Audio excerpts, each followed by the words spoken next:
Ok. Alors, je crois qu'on va commencer. Hop. Alors, bonsoir à tous. Est-ce que vous m'entendez bien?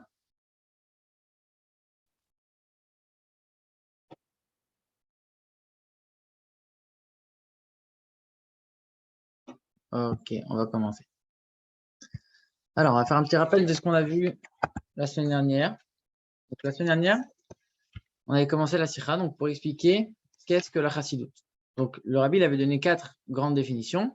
Première définition, c'était de dire que la chassidoute, c'était le dévoilement du Baal Shem Tov, qui avait eu lieu dans tout le contexte qu'on avait expliqué. Et le Baal Shem Tov, il était venu réveiller le peuple juif de son évanouissement matériel et spirituel. La deuxième explication, on avait dit, le chassid, c'est celui qui fait plus que ce que la Torah lui demande. Donc la chassidoute, elle nous apprend à faire plus que ce que la Torah veut de nous. Troisième explication, on avait dit, la chassidoute, elle nous permet de travailler nos traits de caractère en profondeur, comme on avait expliqué. Et la quatrième explication, quatrième définition, c'était de dire que la chassidoute, elle nous permet d'avoir accès à certains secrets de la Torah qu'on n'aurait pas compris sans elle. Alors après, on avait expliqué, on avait dit que finalement tout ça, c'était pas des définitions qui étaient suffisantes. En vérité, chaque chose était vraie, mais c'est uniquement des détails. On avait donné un exemple, on avait dit, si on nous demande une définition d'un être humain et qu'on nous dit un être humain, c'est quelqu'un qui éternue, sans autre précision, alors oui, c'est vrai, un être humain, il éternue. Mais est-ce que c'est ça la définition de l'être humain? Non, c'est bien plus que ça. Donc en vérité, la chassidoute, c'est bien plus que ça. Et quand on va comprendre l'essence de la chassidoute, on va comprendre que l'essence de la chassidoute, c'est uniquement un point, et de ce point, on va découler toutes les bonnes choses qu'on a citées, et même d'autres. Alors après, on avait vu que tout ça, c'était...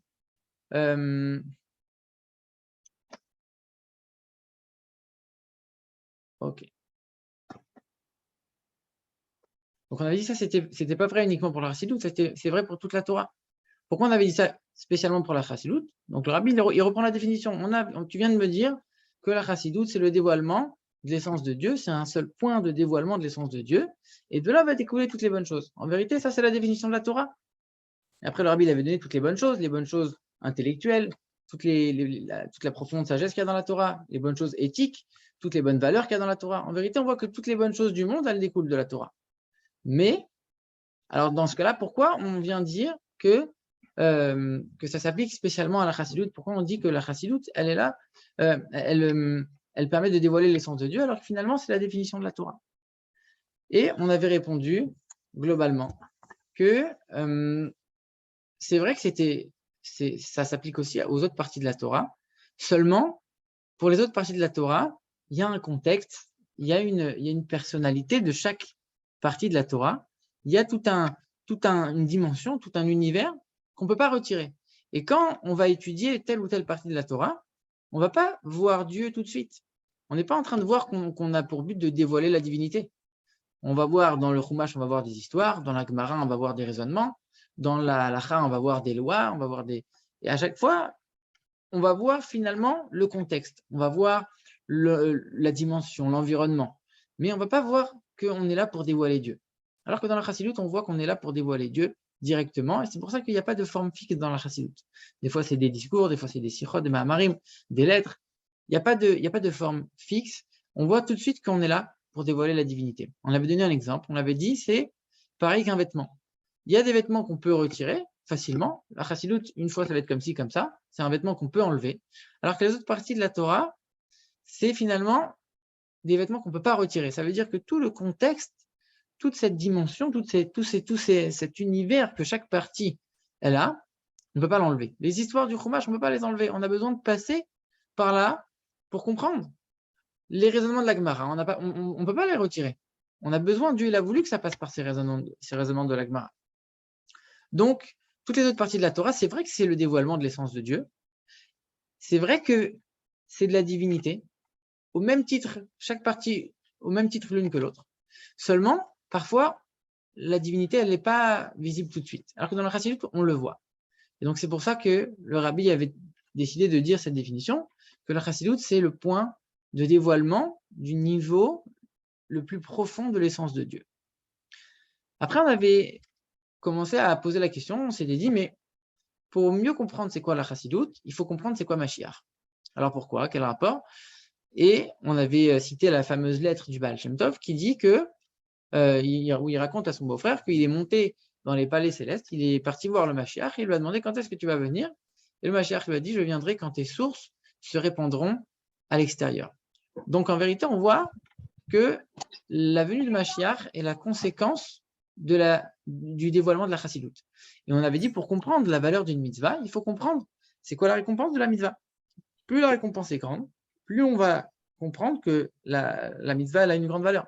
De la même manière, si on comprend bien c'est quoi Mashiach, qui est, on le rappelle, la récompense, quelque part, de la diffusion de la chassidoute, quand on aura bien compris c'est quoi Mashiach, on pourra bien comprendre c'est quoi la chassidoute. Donc on avait commencé à décrire, donc là on était au paragraphe Dalet, on avait déjà commencé un peu à avancer, on avait dit que qu'est-ce qui va changer quand Mashiach viendra? Quand Mashiach viendra, on aura l'ensemble du peuple juif qui sera délivré des nations. Il y aura, chaque juif sera imprégné de la sagesse de Dieu, chaque juif sera un sage éminent, on aura tous une connaissance de Dieu infinie. Il y aura aussi un changement dans la nature du monde, alors après on avait dit, le Rambam n'était peut-être pas d'accord avec ça, mais on avait dit que par exemple, tous les versets qui nous disent que le lion mangera de l'herbe, que le loup vivra avec l'agneau, etc., que la nature même du monde va changer quand Mashiach viendra. Donc en fait, on était en train de suivre exactement le même raisonnement qu'on avait suivi pour la Chassidoute et pour la Torah, en disant, Mashiach, c'est des choses extraordinaires, c'est ça, plus ça, plus ça, plus ça, mais en vérité, c'est pas ça Mashiach. C'est très réducteur de dire que ça, c'est Mashiach. En vérité, Mashiach, c'est un point de dévoilement divin. Et de là va découler toutes les merveilleuses choses qu'on a citées et d'ailleurs qu'on n'a même pas terminé de d'énoncer. Et donc, de ce point d'essence va découler toutes les bonnes choses. Et là, on s'était arrêté, donc du coup, on va reprendre ici. Donc, on en était, justement, on était en train d'énoncer quels changements auront lieu quand Mashiach viendra. Donc, Prinat Elokut chez les Malameateva, y est As Begiloui. Le niveau de divinité qui transcende la nature sera dévoilé. Chez la reine, Yukorin et Hashem Kirtavo, et on lira le nom de Dieu tel qu'il s'écrit. Qui bechol olam kulo, yé giloui prinat shem avaye, aya ove veye keechad, chez les malam izman umakom, le dogmat a giloui shaya bevet hamikdash. Alors ici, voilà, on va expliquer parce que c'est pas forcément clair. En vérité, la Chassidoute, elle nous explique il y a plusieurs niveaux de dévoilement de Dieu. Comme on l'avait expliqué la dernière fois, Dieu, il n'a rien à voir avec le monde. On avait posé la question, on avait dit, est-ce que 2 plus 2, c'est jaune ou c'est dur ou c'est mou? En vérité, quand il y a 2 mondes qui se croisent même pas, on ne peut même pas faire une connexion. Dieu, fondamentalement, il n'a rien à voir avec le monde.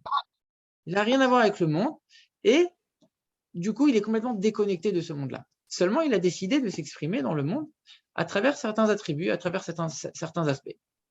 Donc finalement, Dieu, il a 2 manières de se dévoiler dans le monde. Il a une manière qui va s'habiller vraiment dans les détails de la création, qui va vivifier chaque créature, qui va vraiment rentrer dans chaque chose matérielle de ce monde-là. Et il y a l'expression de Dieu qui transcende complètement le monde. On va donner des exemples très simples. Quand Dieu il a ouvert la mer Rouge, quand Dieu il a sorti le peuple juif d'Égypte, il a fait des miracles qui ont complètement transcendé la nature. Dieu il a brisé la nature, c'est-à-dire que ça transcendait complètement la nature. Il n'est pas venu rentrer à l'intérieur de la création pour agir. Il a complètement brisé la nature. Ça, c'est le premier niveau qui est complètement séparé de toute notion de monde. Et ensuite, on a le niveau où Dieu va s'habiller dans la nature, comme par exemple les miracles de Purim et de Hanouka, où finalement, il y a eu des miracles qui se sont habillés quelque part dans des événements qui étaient naturels. Donc, on a 2 niveaux de divinité. La divinité qui transcende complètement le monde et la divinité qui s'habille à l'intérieur du monde, à l'intérieur de la création. Donc, c'est ça qu'il est en train de dire. Quand Mashiach viendra, ces 2 niveaux vont complètement s'unir. A priori, ces niveaux qui sont complètement contradictoires vont s'unir de manière parfaite. C'est pour ça qu'on pourra lire le nom de Dieu tel qu'il s'écrit. Aujourd'hui, on sait que le nom de Dieu, on l'écrit d'une certaine manière, on le prononce d'une autre manière. Parce que, encore une fois, il y a un certain décalage entre notre monde et la divinité telle qu'elle est réellement. Mais quand Mashiach viendra, il n'y aura plus ce décalage, il y aura cette union entre ces 2 niveaux opposés. Après, il dit quoi? Donc, en vérité, alors maintenant, on va expliquer de manière plus précise. Ces deux niveaux de divinité, celle qui transcende le monde et celui qui rentre à l'intérieur de la création, ils sont représentés par deux noms de Dieu. C'est des noms d'ailleurs qu'on emploie souvent dans les prières, etc. On a le nom qui est Elohim. Elohim, c'est la même valeur numérique que Ateva, la nature. Le nom de Dieu de Elohim, ça représente l'expression de Dieu qui va s'habiller dans le monde, dans la nature. Et la force de Dieu qui transcende la nature, ça c'est le nom de Havayé, qui en vérité est la contraction de Aya Ove Veiye. Donc en vérité, c'est le nom qu'on prononce toujours quand on dit Baruch Ata Hashem. Quand on dit Hashem, en vérité, c'est pour ne pas dire ce nom-là. Havayé, qui est la contraction de Aya Ove Veiye, Keechad. En vérité, ce nom, il vient nous dire, c'est celui qui était, qui est et qui sera. Et en vérité, il est les trois en même temps.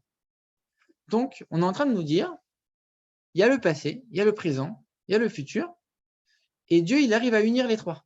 Donc, on voit bien qu'il est au-dessus du monde. Il est au-dessus du monde. La preuve, c'est qu'il arrive à transcender les notions de temps et d'espace qui, a priori, sont inhérentes au monde. Donc, ce nom de Dieu, il transcende complètement toutes les notions de création, de matériel, de matière, etc. Donc, il a été, il est et il sera en même temps. Maintenant, ici, on voit bien qu'on parle de passé, on parle de présent, on parle de futur.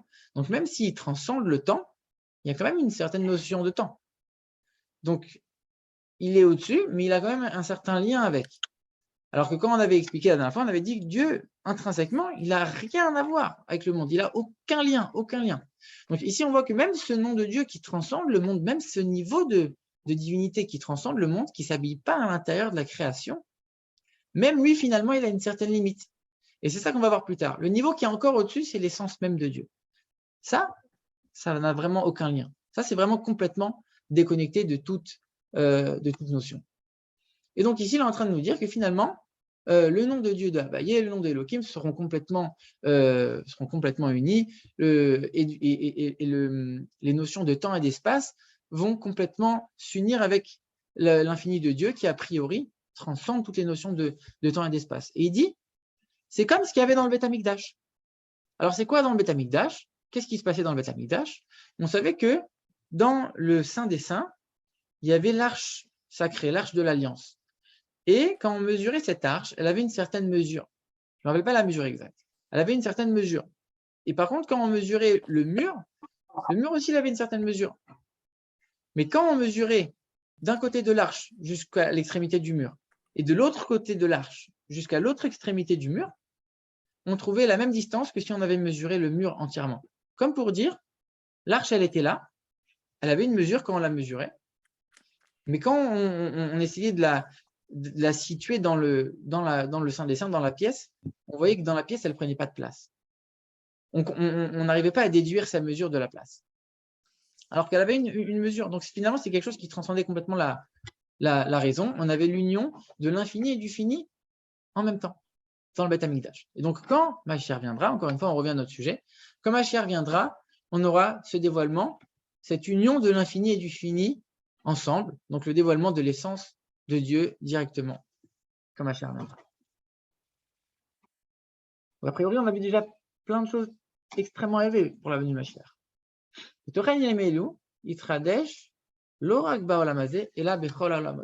Rabbi va encore plus loin, il dit en vérité, toutes les choses extraordinaires qu'on vient de voir, ce n'est pas valable uniquement pour notre monde, c'est valable pour tous les mondes. Comme on avait expliqué la dernière fois, il n'y a pas un seul monde, il y a plein de mondes spirituels.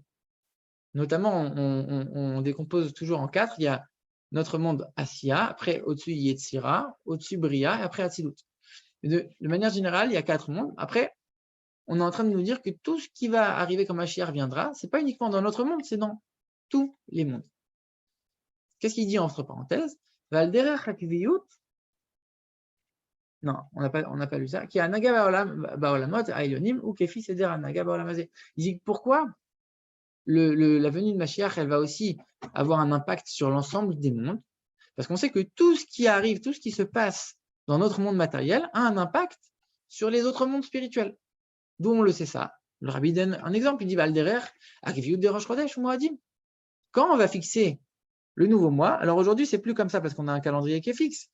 Mais à l'époque, Pour fixer le jour de Rosh Chodesh, on avait besoin d'un témoignage. Celui qui avait vu la nouvelle lune, il allait témoigner au Beit Din, et selon son témoignage, on fixait ou pas le jour de Rosh Chodesh. Donc ça voulait dire qu'en fait, de ce jour de Rosh Chodesh, tout pouvait dépendre.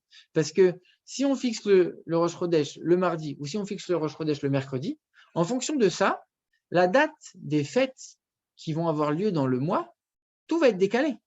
Donc finalement, on voit que la date des fêtes dépendait uniquement du témoignage de l'homme. Et malgré tout, on nous explique, on nous enseigne dans la Chassidout que quand c'est Pessah, quand c'est Rosh Hashanah ici-bas, c'est Pessah aussi en haut, c'est Rosh Hashanah aussi dans les mondes spirituels. Donc ça veut dire que notre action, le témoignage de celui qui a vu la nouvelle lune, le témoignage d'un être humain, le témoignage matériel d'une vision matérielle de la lune, qu'on va aller témoigner maintenant, on va dire c'est tel jour Rosh Chodesh, ça va faire en sorte que dans le ciel, on va fixer en fonction de ça le jour de Rosh Chodesh. Donc on voit que tout ce qui se passe dans ce monde-là, ça a aussi un impact dans les mondes spirituels. Donc forcément, quand Mashiach viendra et qu'il y aura tous les dévoilements qu'on vient d'expliquer, matériellement, ça aura forcément un effet aussi sur les mondes spirituellement. שוקי אופן כבודם לבריאה. ומכיוון שבביאת המשיח ישתנה כללות המצב בעולם הזה ופרטיו, הרי שינוי דוגמתו יהיה גם בעולמות העליונים. Ça, c'est ce qu'on vient de dire à l'oral. אמנם אחרי כל הנ"ל, כל עניינים אלה, אף שגדול ורב העילוי וההפלאה שבהם, אינם אלא הסתעפות מנקודתו העיקרית של משיח. Ça, c'est ce qu'on a expliqué au début. Le Rabbi vient nous dire, il nous dit, maintenant, avec toutes les choses extraordinaires qu'on a vues, malgré le fait que ce soit des choses qui sont au-delà de la raison, qui sont hors du commun, qui sont extraordinaires, malgré tout, c'est pas ça Mashiach. Tu peux pas venir et me dire, Mashiach, tu sais c'est quoi? C'est la délivrance des nations, c'est que chaque juif va être sage, c'est que Dieu, l'infini, il va unir son niveau infini, son niveau fini, et qu'on aura la présence de Dieu qui va se répercuter dans tous les mondes. On ne peut pas dire, Mashiach, c'est ça, plus ça, plus ça, plus ça. Mashiach, en vérité, il y a bien plus que ça. Et comme on avait dit, Mashiach, en vérité, c'est un point de dévoilement. Et de ce dévoilement va découler toutes les choses merveilleuses qu'on vient d'expliquer. C'est exactement la même manière de raisonner pour ceux qui étaient là la semaine dernière que la définition qu'on avait donnée pour la Chassidout et pour la Torah. On était parti de plein de points précis, plein de définitions précises. Après, on avait dit, en vérité, c'est beaucoup plus profond que ça. Et de ce point de profondeur va découler toutes les bonnes choses qu'on a citées. Alors, dans ce cas-là, si tout ça, c'est pas Mashiach, que Mashiach, c'est uniquement la conséquence d'un point de dévoilement, alors c'est quoi ce point de dévoilement? C'est quoi le sujet essentiel de Mashiach? Là, le Rabbi nous le donne, il nous dit Inyano ha'ikari shel Mashiach hu yechida. Si on devait dire c'est quoi, si on devait donner une définition simple, unique de Mashiach, c'est quoi Mashiach? C'est Yechida. C'est quoi Yechida? Le Rabbi nous dit Mashiach c'est Yechida. Ok, très bien. C'est quoi Yechida? On a besoin maintenant de savoir c'est quoi Yechida. Donc, le Rabbi maintenant il va expliquer. Yadoua, chez David Zacha, l'Iprinat Nefesh, que David a mérité le niveau de Nefesh, Eliaou le Ruach, Moshe le Neshama, Eliaou il a mérité Ruach, Moshe Neshama, Adam Arishon le Chaya, ou Mashiach iske Yechida, et Mashiach méritera le niveau de Yechida. En vérité, ici, on est en train de nous apprendre qu'il y a 5 niveaux de l'âme. Chaque âme de chaque juif se décompose en 5 niveaux. Et ici, il est en train de nous expliquer que tous ces personnages qu'on vient de citer, David, Eliaou, Hanavi, Moshe, Adam Arishon et le Mashiach, ils incarnent quelque part essentiellement un de ces 5 niveaux. Non pas qu'ils n'aient pas les autres niveaux, chacun, comme on vient de dire, chaque juif, il a 5 niveaux dans son âme. Seulement, chez certains, il y a un niveau plutôt que l'autre qui va briller plus.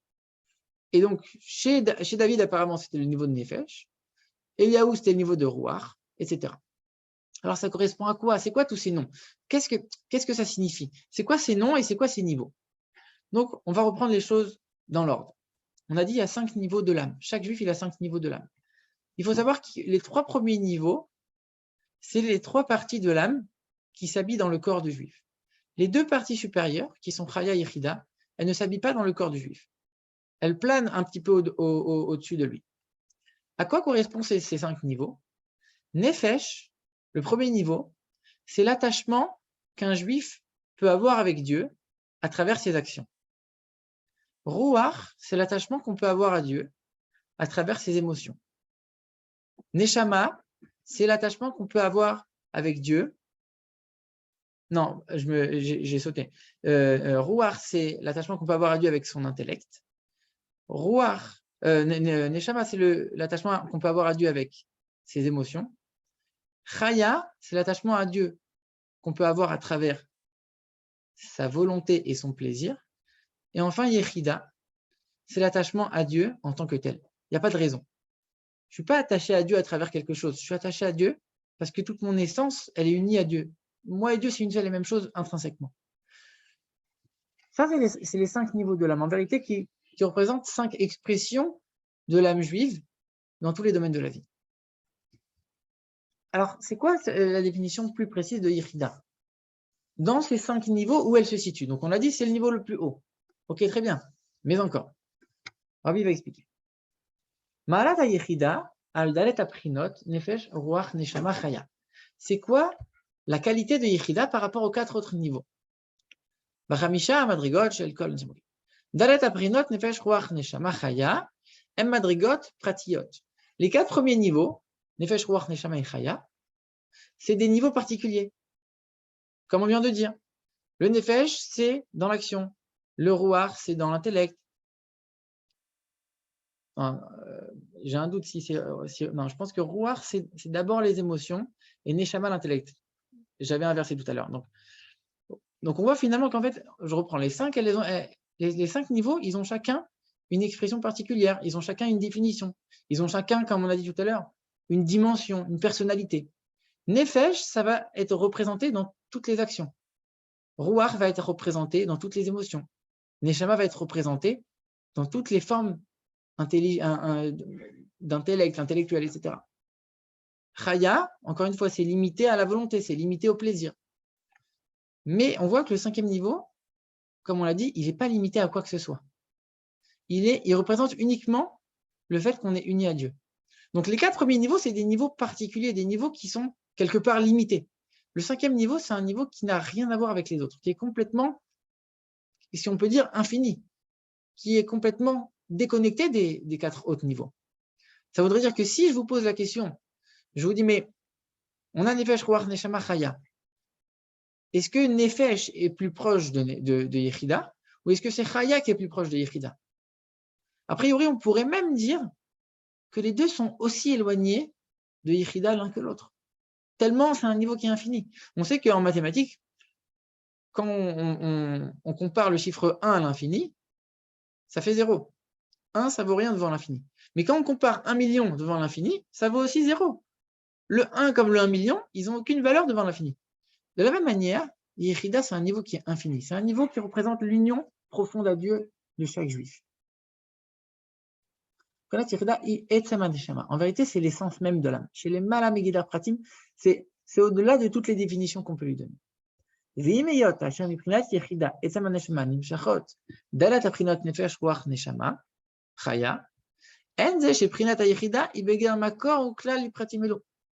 En vérité, ici, le rabbi est en train de nous dire ce niveau de Yechida, le 5e niveau qui est le plus élevé, qui est l'essence de l'âme, il donne naissance aux 4 autres niveaux. Mais il ne donne pas naissance dans le sens où c'est là toute sa définition et tout son rôle. Parce qu'encore une fois, si on est en train de dire Yechida, c'est quoi Yechida? Yechida, c'est le niveau qui donne naissance aux 4 autres. On est encore une fois en train de limiter ce niveau. En vérité, c'est bien plus que ça, Yechida. Oui, c'est vrai. De Yechida va découler les 4 autres niveaux de l'âme. Très bien. Mais est-ce que c'est ça, Yechida? Non. C'est beaucoup plus profond que ça.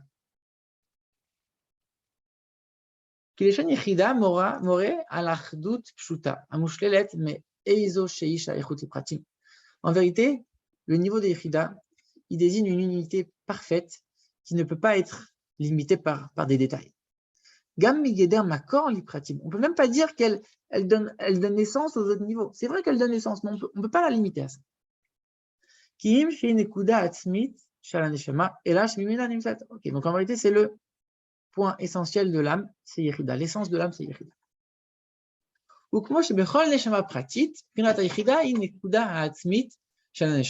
on vient de dire, pour chaque juif, le niveau de Yechida, c'est l'essence de l'âme.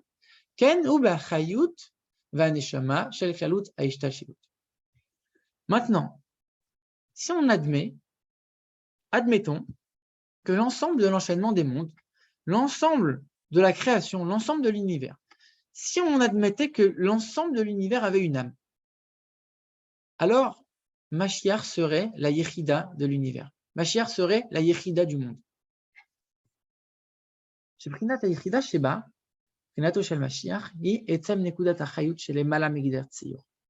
que le Rabbi va développer maintenant.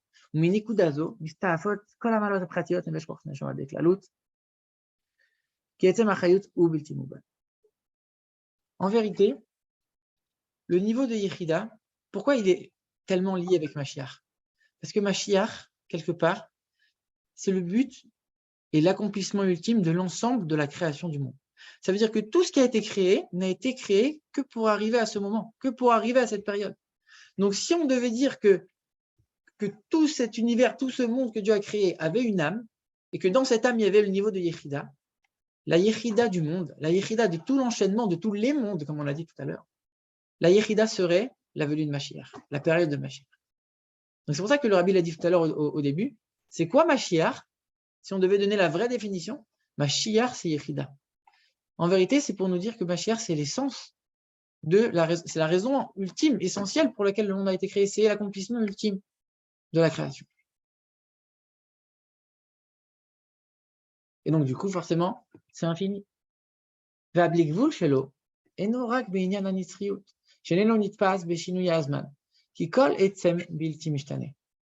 Ici, le Rabbi, il vient expliquer un certain concept. Le caractère infini de la période de Mashiach, il ne réside pas uniquement dans le fait que c'est une période qui va être éternelle. Déjà, le fait de dire que c'est une période qui sera éternelle, c'est déjà une forme d'infini.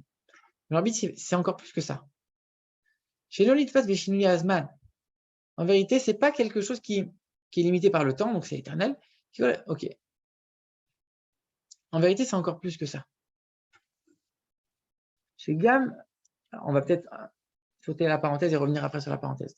Et la Gam binyan ha'yechut ve'hama'ala. Chez Shalem ou betachlit hashlemut. Mashiach, c'est pas uniquement la période de Mashiach, elle n'est pas uniquement éternelle, donc l'infini dans le temps, elle a aussi l'infini en qualité.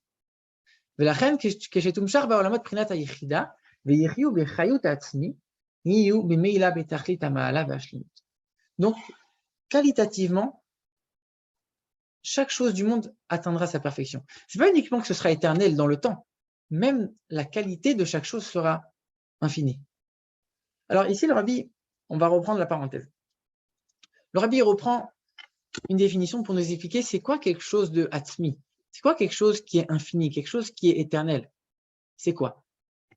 Alors, l'Agmara nous explique que à l'époque, il y avait certains fleuves qui étaient asséchés pendant une certaine période de l'année. Et comment on les appelait à l'époque? On l'appelait les fleuves menteurs. Maïmame Chazvin. Pourquoi? Parce que quelque chose qui est vrai, il était vrai hier, il est vrai aujourd'hui, et il sera vrai demain. Quelque chose qui était vrai hier, qui est plus vrai aujourd'hui, ça veut dire que même hier, il n'était pas vrai. Donc en vérité, ici, le Rabbi est en train de nous dire quelque chose qui est éternel, quelque chose qui est infini, ça ne bouge pas. Ça existe pour toujours. Et donc du coup, forcément, quand Mashiach viendra, la vie sera éternelle. C'est ça la parenthèse, on va la reprendre. Chez Gamze, c'est aussi la raison pour laquelle, quand Mashiach viendra, la vie sera éternelle. Pourquoi?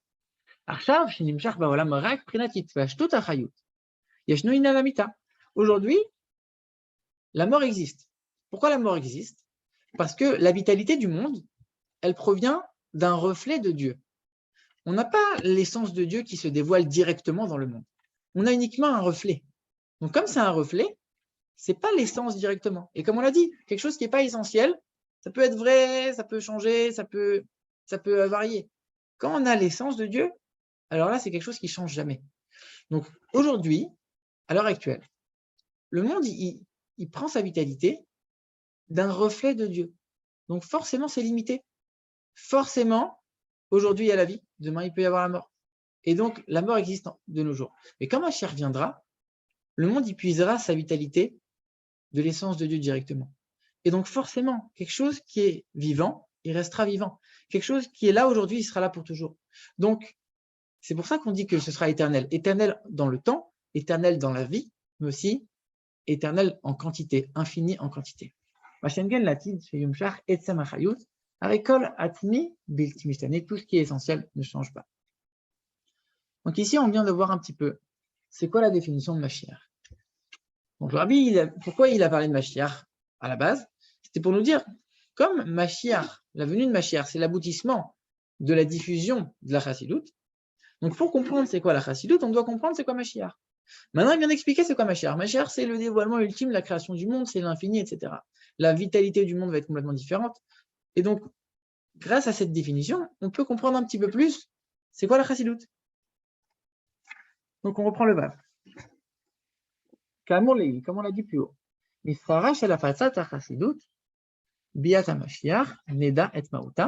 En comprenant c'est quoi vraiment la récompense de la diffusion des sources de la Chassidoute, donc Mashiach, en ayant bien compris c'est quoi Mashiach, Neda et Mauta, on va bien comprendre c'est quoi l'essence de la Chassidoute. Toutes les nouveautés que la Chassidoute a amenées, donc c'est a priori c'est les quatre définitions qu'on a vues au début, même si en vérité il y a bien plus que ça, mais le Rabbi il revient régulièrement sur ces quatre définitions. Donc c'est quoi toutes les nouveautés que la Chassidoute a amenées? Le Rabbi va les décomposer en deux. Il y a les nouveautés que la Chassidoute a amenées dans... non, le Rabbi va les décomposer en trois, pardon. Donc il y a les nouveautés que la Chassidoute a amenées dans la Torah, Kolal Hava'at, Chelek Asot, Sheba Lidei Giloui. Donc comme on avait vu dans les quatre explications de base, on a vu la semaine dernière, la Chassidoute va rendre accessibles les secrets de la Torah. Donc la Chassidoute elle a amené une nouveauté dans l'étude de la Torah, dans la Torah. Ba'avodat Adam, elle a amené aussi une nouveauté dans le service de Dieu, de l'homme. Donc, à Nagad et l'Ifnim Shuradadin, comme on l'avait dit que maintenant, grâce à la Chassidoute, ça nous pousse à vouloir faire plus dans le service de Dieu, plus que ce que la Torah nous demande. Ça nous permet de travailler notre trait de caractère en profondeur. Donc ici, on est dans le service de Dieu, de l'homme. Et la Chassidoute, elle a aussi amené une nouveauté dans le monde. Et comme on l'avait vu, ça c'était la première définition, Itorerut, mais Italfout, que le monde s'est réveillé de son évanouissement. Donc en vérité, la Chassidoute, elle a amené plein de nouveautés dans le monde, dans l'homme et dans la Torah. Et là, donc comme on l'avait expliqué, c'est pas qu'il y a eu ça, plus ça, plus ça. C'est pas il y a eu la Chassidoute, elle a apporté ça, elle a apporté ça et elle a apporté ça. En vérité, de la même manière qu'on a vu que à l'époque de Mashiach, le monde vivra avec une vitalité différente. C'est ça que la Chassidoute elle a amené. La Chassidoute elle a amené une vie différente, une vitalité différente. Chayut atzmi de prinat yechida.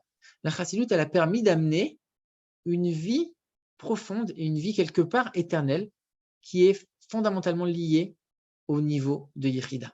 La Chassidoute elle a permis le dévoilement du niveau de yechida.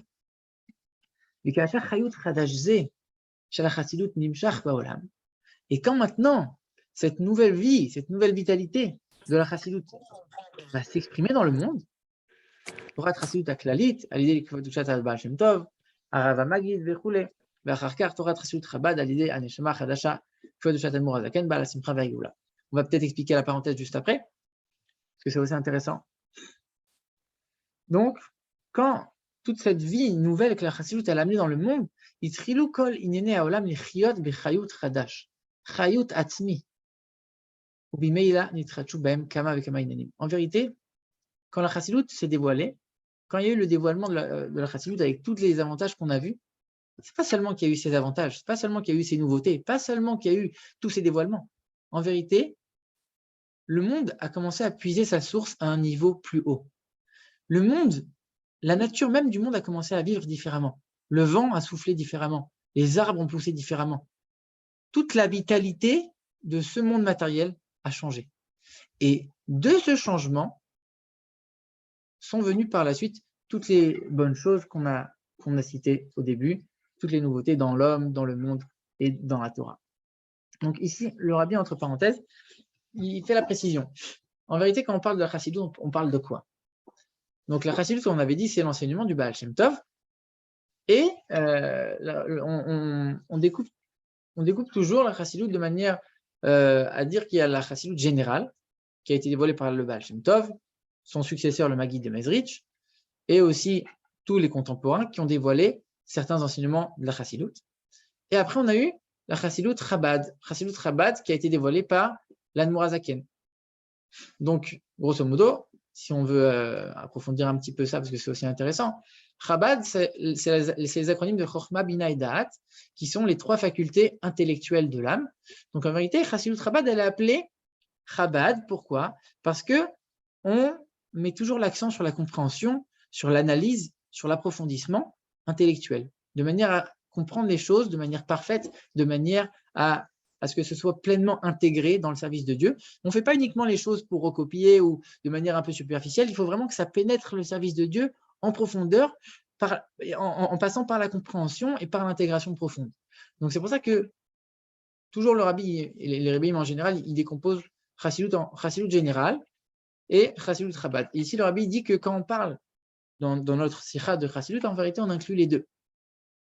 Et ici, il dit donc, l'Admor HaZaken, il dit Neshama Chadasha. On sait que le Baal Shem Tov, il avait dévoilé que l'Admor HaZaken, c'était une âme nouvelle qui n'était jamais descendue ici-bas. On sait que nous, aujourd'hui, on est tous des âmes réincarnées. Même à l'époque du Baal Shem Tov, il y a quelques 300 ans, c'était aussi, la majorité des âmes étaient des âmes réincarnées. C'était très rare d'avoir des âmes qui n'étaient jamais descendues sur Terre. Et le Baal Shem Tov, il est venu dévoiler, il est venu enseigner que l'âme de l'Admor HaZaken était une âme nouvelle qui n'était jamais descendue sur Terre. Et après, il dit, la Simcha Ve'Hageoula, encore une fois, on rappelle que c'est une sikha qui a été dite le 19 qui se lève.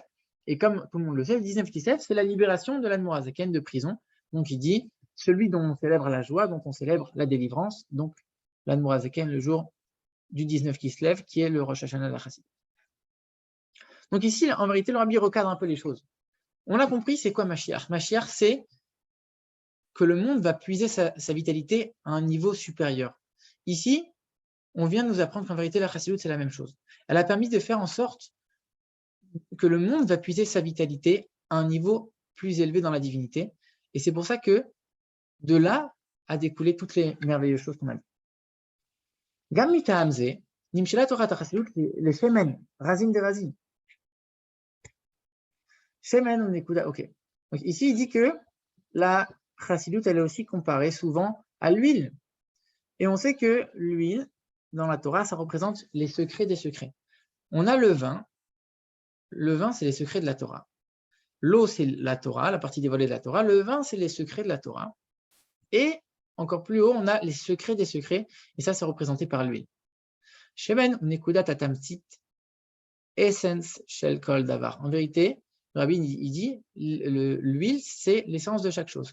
Comment ça? מזה מוכח שמצד עצמו מובדל הוא מכל דבר, כי באם הייתה לו שייכות לדבר פרטי, לא היה יכול להיות נקודת התמצית של כל דבר, אלא שהוא בחינת העצמי, ולהיותו עצמי נמצא הוא בכל דבר, כי העצמי נמצא בכל. Ici, le rabbi, il est en train de nous rappeler le fait que l'huile, elle flotte au-dessus des autres liquides. Ça veut dire qu'elle est complètement séparée. L'huile, elle est au-dessus. Quand on met de l'huile avec de l'eau, on voit toujours que l'huile, elle est au-dessus. Donc, elle flotte au-dessus. D'un autre côté, l'huile, elle imprègne chaque chose. Et c'est pour ça que d'ailleurs, quand on voit qu'il y a un endroit sur lequel on a mis quelque chose de huileux, si on passe une serviette, ça ne suffit pas. La chose, elle est restée huileuse. Et d'ailleurs, même dans les lois de cachérisation, si on cachérise un ustensile dans lequel il y a eu un aliment qui était gras ou qui était huileux, la cachérisation, elle sera différente. C'est quelque chose qui est pris en compte aussi, même dans la loi, dans la halakha. Donc ça,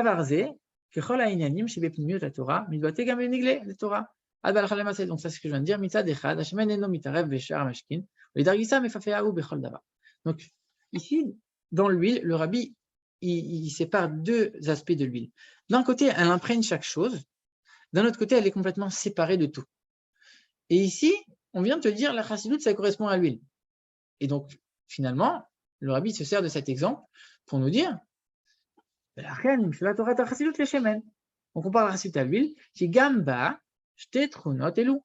C'est pour, en fait, tout cet exemple, il est pour nous dire que la chassidoute aussi, elle a ces deux aspects. À la fois, elle est séparée de toutes les autres parties de la Torah, et à la fois, elle imprègne les autres parties. Mitzad inana atmi, ena mitarevet beshum davar. L'huile, en tant que telle, elle flotte au-dessus. La chassidoute, elle est au-dessus, finalement. Etzem nekudat achayut chez les malamit pashtut. Elle est au-dessus. Ou les dargisa, mitpashetet yi umefafeat bechol davar vedavar kenal. D'un autre côté, elle imprègne chaque chose. Donc ici, le rabbi va commencer. C'est peut-être pas de ce paragraphe, c'est le paragraphe d'après, mais ici, on rentre dans le cœur de toute notre sikha. Le rabbi, il est en train de nous expliquer c'est quoi la chassidoute. Donc pour l'instant, il nous amène pas à pas dans son raisonnement. C'est bien plus que ça, c'est plus profond. Et la définition de la chassidoute, la définition de la Torah, la définition de Mashiach, toute la vie qui change, etc. Il pose un peu les bases. Maintenant, le rabbi nous dit clairement, la chassidoute, c'est un niveau de la Torah qui va permettre de vivifier, de donner de la vie aux 4 autres niveaux de la Torah. Non seulement elle leur donne de la vie, mais elle est complètement séparée. La chassidoute, c'est un enseignement qui est infiniment plus grand, infiniment plus élevé que les autres parties de la Torah. Mais ce n'est pas parce qu'elle est au-dessus qu'elle est séparée. Elle donne de la vie à chaque partie de la Torah. Alors c'est bien beau de dire ça, mais d'où le rabbi le sort? Et c'est pour ça que le rabbi, il va faire une démonstration. Qu'est-ce qu'il va faire le rabbi? Il va décider de choisir un passage de la Torah.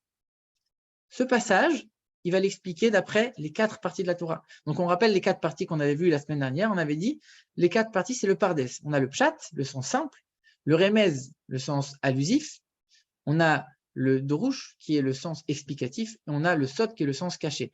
Donc, ces 4 parties de la Torah, le rabbi va prendre un sujet, il va les expliquer d'après, il va donner l'explication de ce sujet d'après les 4 parties de la Torah. Après, il va donner l'explication de ce sujet d'après la chassidoute. Et après, il va reprendre les 4 explications selon chaque partie et il va montrer comment l'explication de la chassidoute, elle amène une nouvelle vision et une nouvelle vitalité dans les 4 premières explications. Donc ça va être vraiment le cœur de la sikha, c'est toute la démonstration du rabbi. On commence le chait. La vitalité que la chassidoute, elle fait pénétrer dans toutes les choses du monde. Donc, comme on a dit à chaque fois, il y a le monde, il y a l'homme, c'est étroitement lié. Donc, la chassidoute, elle amène une nouvelle vitalité dans le monde, mais aussi dans l'homme, comme on l'a vu. En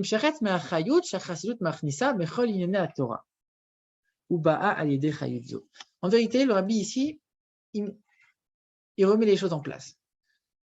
Tout ce qui existe dans le monde dépend de la Torah. On avait expliqué la dernière fois, ce n'est pas quelque chose qui est suffisant pour faire la louange de la Torah. La Torah, c'est bien plus que ça. Mais concrètement, tout ce qui existe dans ce monde matériel provient de la Torah. Donc, finalement, la qualité essentielle de la chassidoute, la qualité la plus grande, la plus élevée de la chassidoute, ça va être la vitalité qu'elle amène dans la Torah. C'est vrai que la chassidoute, elle a amené plein de choses dans l'homme, elle a amené plein de choses dans le monde. Mais finalement, toutes les choses que la chassidoute elle a permis d'amener dans le monde et dans l'homme, ça provient de tout l'apport que la chassidoute elle a permis de dévoiler dans la Torah. Et de ces nouveautés que la chassidoute elle a amenées dans la Torah vont découler toutes les merveilleuses choses qu'on a vues dans l'homme et dans le monde. Mais la base de tout, c'est la Torah. De la Torah découle tout le reste. Et donc, c'est pour ça que le rabbi ici, dans sa démonstration, il va s'attarder sur le fait de prouver et de montrer l'apport de la chassidoute dans l'étude même de la Torah, avant de parler du service de Dieu, de l'homme et du monde. Qui colle toutes les choses de la création proviennent de la Torah. Torah, dans la Torah, il y a 4 parties, comme on vient de le dire. Pshat, Remez, Drush, Sod. La chassidoute, elle amène de la vie à chaque niveau, chacun de ces 4 niveaux. Asher.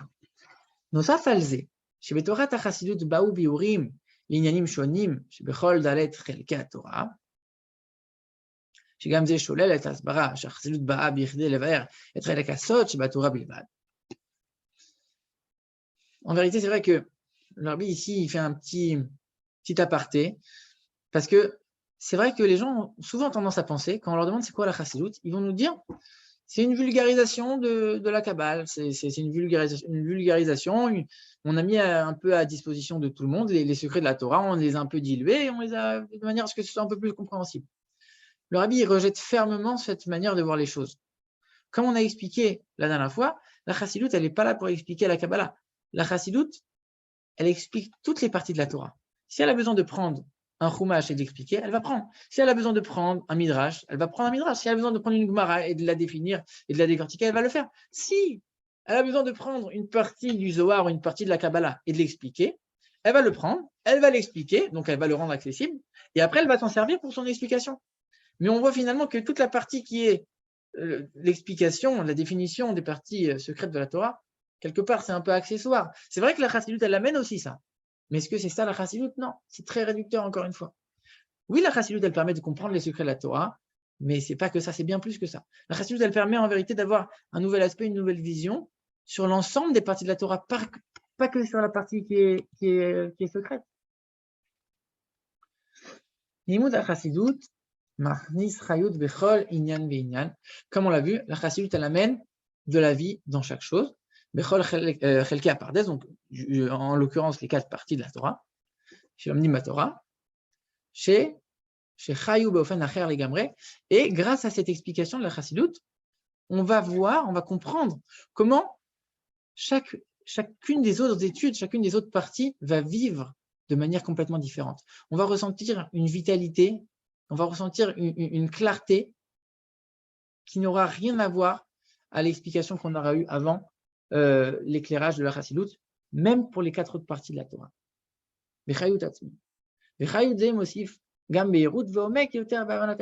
La chassidoute, non seulement elle va permettre de vivifier les autres parties de la Torah, mais elle va aussi permettre de les comprendre plus en profondeur et de manière plus claire.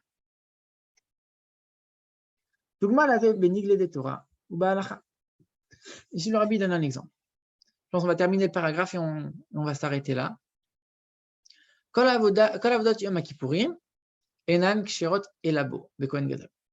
Tous les services qui sont accomplis dans le temple le jour de Yom Kippour ne sont valables que si c'est le Kohen Gadol qui les accomplit.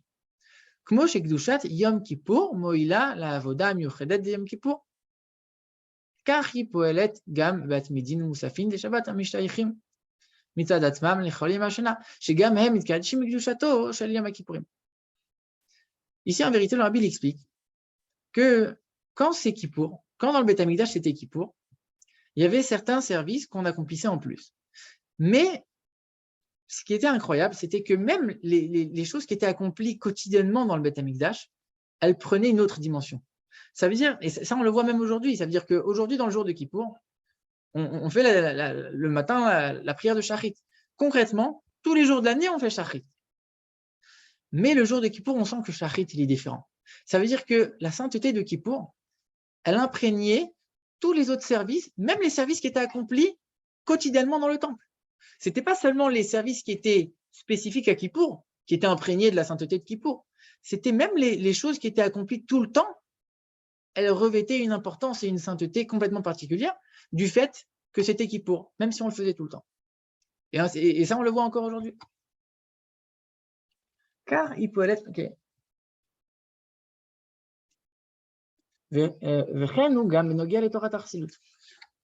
la même chose pour la chassidoute. Prinat, Shabbat, Shabbaton, Shabbat Torah. C'est très fort ce que le Rabbi dit ici. Le Rabbi nous dit, la chassidoute en vérité c'est le Yom Kippour de la Torah. C'est le Shabbat des Shabbats de la Torah.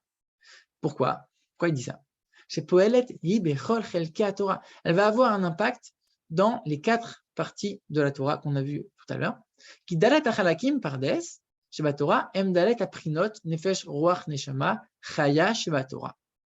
Et là, le Rabbi il vient nous dire quelque chose d'extraordinaire. Tout à l'heure, on avait expliqué qu'il y a 5 parties dans l'âme. La partie la plus haute, c'est Yechida. On a Nefesh, Ruach, Neshama, Chaya. Et on a dit il y a Yechida qui est complètement déconnecté, qui a un niveau complètement infini par rapport aux autres parties de l'âme. Après, on nous a dit, dans la Torah, il y a 4 parties aussi. Il y a le Pshat, le Remez, le Drush, le Sod. Il y a toutes les variantes d'explication de la Torah. Très bien. Et ici, le rabbi vient de dire, en vérité, il y a 5 parties dans la Torah, il n'y en a pas 4. La 5e partie, c'est la Chassidoute. De la même manière que la Yechida n'a rien à voir avec les autres niveaux de l'âme, qu'elle est complètement infinie par rapport à ces niveaux, complètement déconnectée, mais que d'un autre côté, elle leur donne vie, elle leur donne naissance à ces 4 niveaux. De la même manière, la Chassidoute, c'est le 5e, c'est la Yechida de la Torah. C'est la 5e partie de la Torah qui non seulement est complètement déconnectée, complètement au-dessus des autres parties, mais d'un autre côté, elle leur apporte une vitalité, elle leur apporte une clarté et une profondeur inégalées. Donc ici, en vérité, le rabbi nous montre clairement que chaque partie de la Torah correspond à une partie de l'âme. Et finalement, la Chassidoute, c'est la Yechida de la Torah. Maintenant, on comprend bien pourquoi le rabbi il s'est tellement allongé pour nous expliquer c'est quoi Mashiach, l'essence de Mashiach, pour nous expliquer c'est quoi Yechida. En vérité, c'est ça Chassidoute. Chassidoute, c'est Yechida, Yechida de la Torah. Le Torah Chassidoute, Iprinat Yechida Sheba Torah. Mitzad Gilou Yechida. Et de